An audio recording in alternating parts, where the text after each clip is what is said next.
Hi, welcome to the week 4 lecture. We continue to focus on leadership development this week, so I want to start by talking a little bit about this week's reading. The Capella researchers article on strengths-based development. And they really, I thought, if you think about this, using a coach for development, there's some pretty good insights from coaches about development in general that came out of this article. So I just want to talk briefly about that.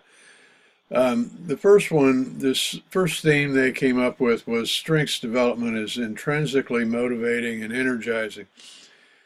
And I agree with that. I mean, we tend to have energy around the areas where we have strengths. And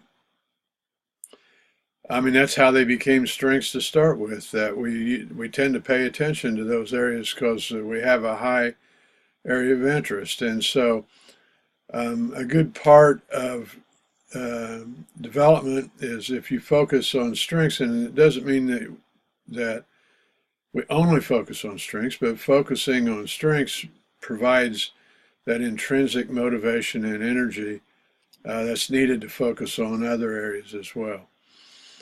In their second theme, they talked about developing strengths through relationships, and I thought this was a pretty good insight as well.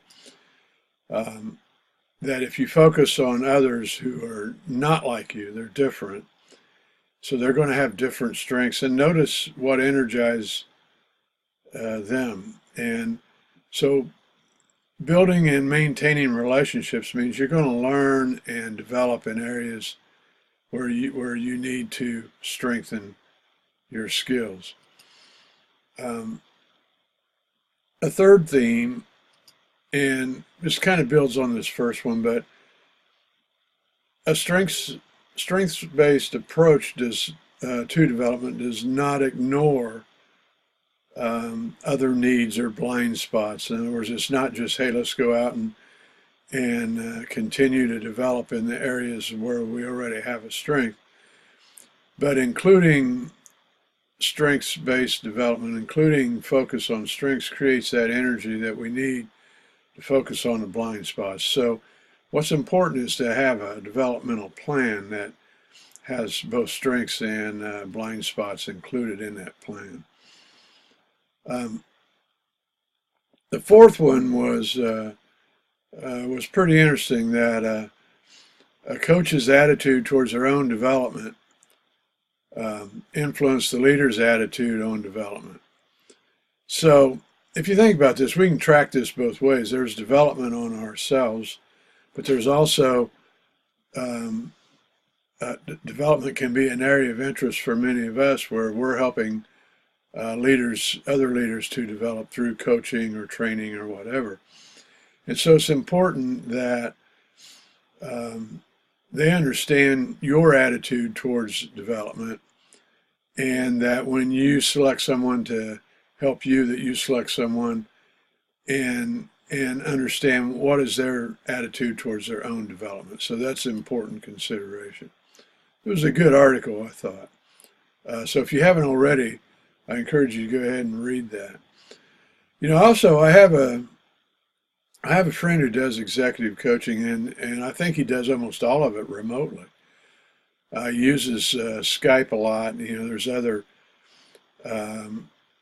technology like Zoom, I think is pretty popular. I'm meeting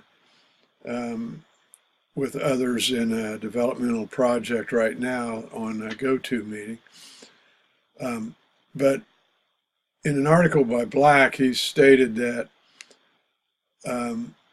there's some advantages to remote coaching, actually. In other words, for one thing, it's convenient for both the coach and the leader because they can stay in their office. They're both prepared. One thing, working out of their office, like you can see behind me, you have all your resources available, so it's easy to be prepared.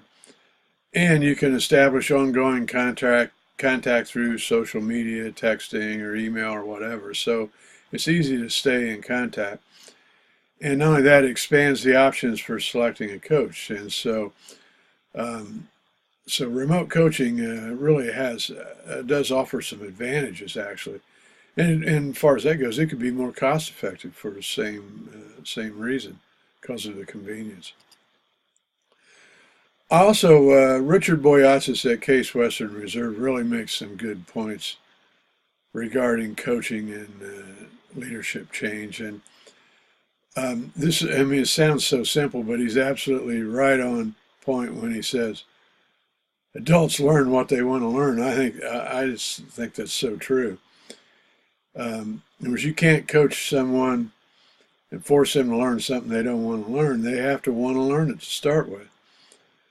And this also is the basis for sustainable change. It has to be intentional.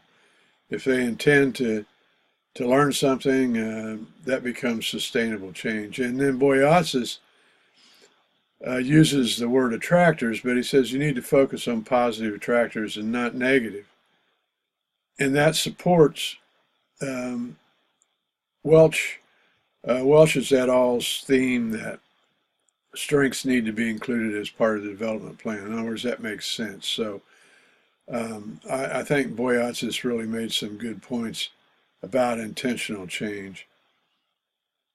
And in my own experience, when you focus on development, it often fosters innovation. Just to give you an example, I've been meditating long term. I think it was in the early 90s is when I started, and I got interested in it, so I started pursuing some formal instruction in it. So I went through transcendental meditation. I also took a class on mindfulness. I took another class on primordial sound meditation. I took a couple of classes online. I took a formal class online with contemplative practices, and I just can't really seem right now. I can't seem to get enough of it. I've really taken a lot of classes in this, and the result of that is it's fostered innovation in my own work. I've been able to integrate mindfulness into the behavior of people in organizations that I'm working with, and not only that. I got interested in these breathing techniques that are short, but they bring people into the present moment. And then I found as I started using them and talking about them, other people really liked them too. Even people that don't like meditation like these breathing techniques. And so it's become a really good way to start meetings and have everybody focused. And so anyway, that is kind of a hidden benefit to focusing on your own development is it often fosters innovation. So I wanted to talk a little bit more about that while we're focused on the Strengths Finder results for week 3 and week 4. These are the sources. I'll post the article online as well. Thanks.